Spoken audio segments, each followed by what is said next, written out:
Assalamualaikum warahmatullahi wabarakatuh. Perkenalkan, nama saya Dewi Sintawati, NIM 856711633, Pogjakarta Lang Ubi. Saya mahasiswa Universitas Terbuka semester 4. Di sini saya akan membuat tugas video meresume pembelajaran terpadu modul 1 dan 2. Modul 1, latar belakang pembelajaran terpadu. Kegiatan belajar 1, karakteristik pembelajaran di taman kanak-kanak. A. Karakteristik pembelajaran di taman kanak-kanak.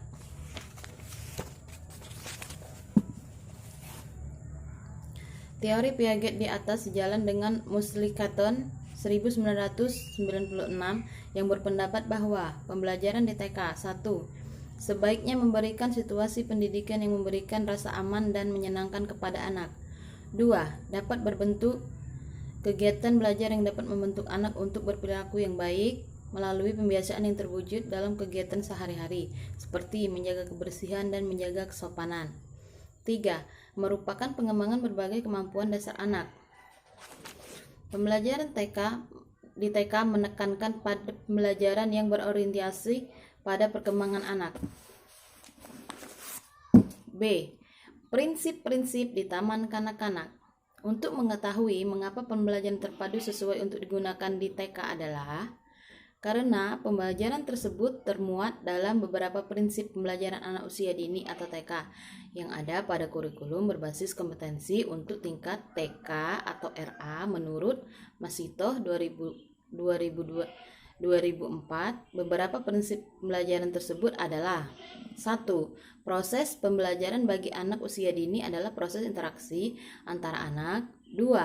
Sesuai dengan karakteristik anak usia dini yang bersifat aktif melakukan berbagai eksplorasi dalam kegiatan bermain. 3. Belajar sambil bermain ditekankan pada integrasi pengembangan potensi di bidang fisik atau motorik. Yang keempat, penyelenggaraan pembelajaran bagi anak usia dini perlu memberikan rasa aman bagi anak. Kelima, sesuai dengan sifat perkembangan anak usia dini, proses pembelajaran dilakukan secara terpadu. 6. Proses pembelajaran pada anak usia dini akan terjadi apabila anak berbuat secara aktif berinteraksi dengan lingkungan belajar yang diatur pendidik. 7. Program belajar bagi anak usia dini dirancang dan dilaksanakan sebagai suatu sistem yang dapat menciptakan kondisi yang menggugah dan memberi kemudahan bagi anak untuk belajar sambil bermain.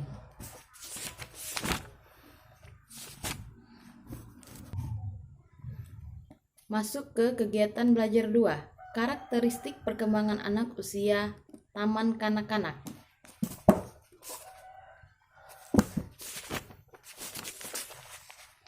A. Ciri-ciri perkembangan usia taman kanak-kanak. Perkembangan anak TK yang terentang dari usia 4-6 tahun merupakan bagian dari perkembangan manusia secara keseluruhan. Menurut Hibana 2002, ada beberapa karakteristik perkembangan anak usia 4-6 tahun, meliputi berikut ini. 1. Perkembangan fisik anak. 2. Perkembangan bahasa. 3. Perkembangan kognitif atau daya pikir anak. 4. Bentuk permainan anak masih bersifat individu. Menurut Nugraha 2003, ciri perkembangan anak usia TK secara lebih rinci adalah sebagai berikut. 1. Dari segi fisik. 2. Dari segi sosial. Dan yang ketiga, dari segi berpikir dan berkomunikasi. B. Kemampuan dasar anak taman kanak-kanak. Kemampuan dasar anak TK terdiri dari 1. Kemampuan kognitif anak TK. 2. Kemampuan sosial emosional.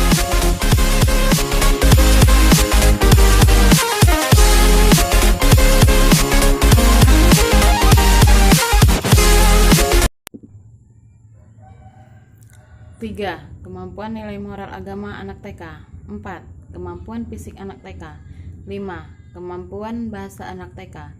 6. Kemampuan seni anak TK.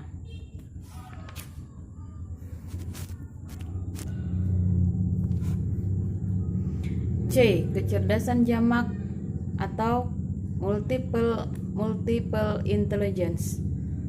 Jumlah kecerdasan jamak telah berkembang lebih 8 kecerdasan.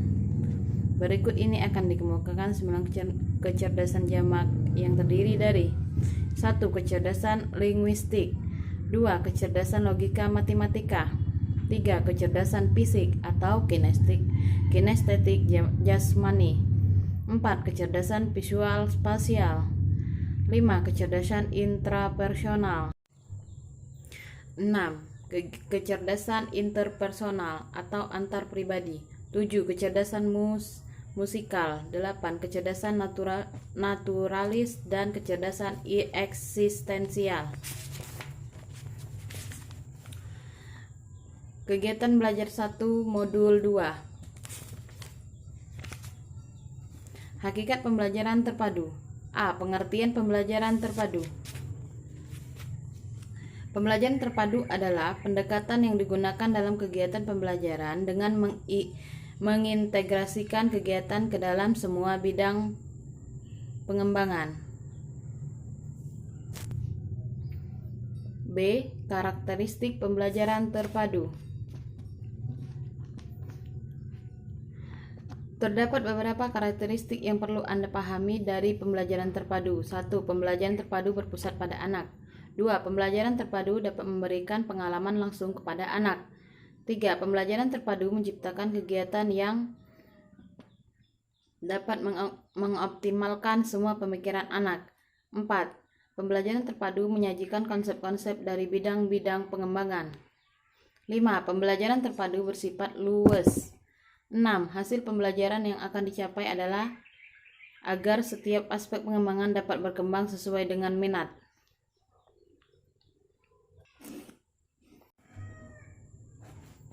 C. Prinsip-prinsip pembelajaran terpadu. 1. Tema harus berorientasi pada anak. 2. Tema harus berkaitan langsung dengan pengalaman nyata anak. 3. Setiap tema harus menyajikan konsep-konsep yang dapat diselidiki oleh anak. 4. Setiap tema harus didukung oleh suatu pengetahuan yang diteliti secara cermat. 5. Tema harus mengintegrasikan materi dengan kegiatan. 6. Informasi yang berhubungan dengan tema harus disampaikan kepada anak. 7. Kegiatan yang berhubungan dengan tema harus menggambarkan bidang pengembangan yang beragam. 8. Tema harus memungkinkan dapat dilakukan melalui kegiatan. 8. Tema harus memungkinkan dapat dilaksanakan melalui kegiatan. 9. Tema harus memberikan kesempatan kepada anak. 10. Tema harus dapat diperluas atau diperbaiki. 11. Mengakomodasi kebutuhan anak untuk bergerak. 12. Menyediakan kesempatan bermain untuk menerjemahkan pengalaman ke dalam pemahaman. 13. Menghargai perbedaan individual. D. Landasan pembelajaran terpadu. Secara filosofis, kemunculan pembelajaran terpadu sangat dipengaruhi oleh 3 aliran filsafat berikut. 1.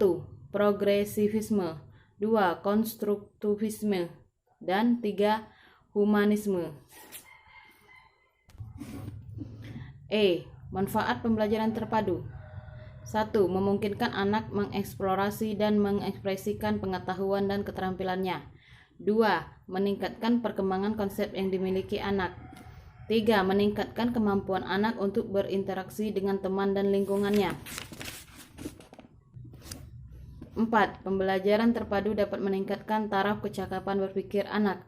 5. Melalui pembelajaran terpadu, guru dapat meningkatkan profesionalismenya. Modul 2, kegiatan belajar 2. Model-model pembelajaran terpadu. Model pembelajaran terpadu di taman kanak-kanak. 1. Model jaring laba-laba. 2. Model keterkaitan atau connected. 3. Model keterpaduan atau integrate. Baiklah, hanya itu saja yang dapat saya sampaikan. Lebih dan kurang saya mohon maaf. Saya akhiri dengan wabillahi taufiq wal hidayah. Wassalamualaikum warahmatullahi wabarakatuh.